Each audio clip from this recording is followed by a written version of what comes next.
I know in your preparation, Kevin, you get a chance to sit down with these coaches, especially I know in the bracket being able to sit down with a Tom Izzo in Michigan State. We think of Duke and Mike Krzyzewski, some of these Hall of Fame head coaches. What's always your biggest takeaway when you sit down with coaches who have experience in playing in this type of tournament?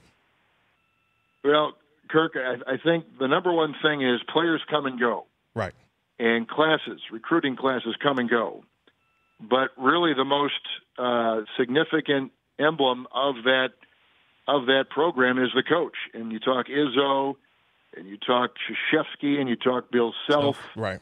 And you talk Fran Dunphy at Temple, who's going to retire once his team is out of this tournament at 70 years of age. He's been around forever. He's coached at Penn. He coached at Temple. Respected head coach.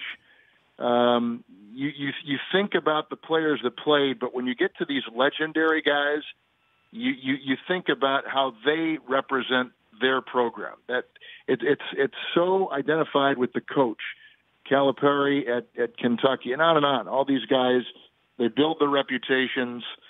They wear their school colors with great pride, and they become as much a part of why that school is what it is as the mascot itself. So I just think that they've got this innate way of preparing on short notice for teams maybe they've not seen early on, in particular in the tournament, and just have a routine and a system that they follow. They don't try to reinvent or deviate or switch up or anything. They put a system in place and a preparation for their team in terms of practice and travel and time with watching film, and they don't deviate, and they don't panic. They don't look and go, "Oh, woe is me! I've only got a day and a half to prepare. How do we go about this?" They've been through it so many times.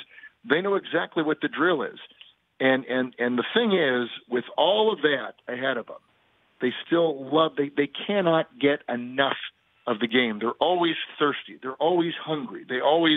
They want more, and that's why they coach into their 70s when they're successful, because it is such a rush, and they enjoy the process and the kids so much that when you've got these legendary coaches, it's not just it's not the presentation that they make, but it's the presence that they have, which to me is always the most compelling thing when we sit down and talk with them. The practice day before the games begin, or throughout the regular season, when we're broadcasting their games for CBS. The Rich Eisen Show, weekdays at noon Eastern on Audience.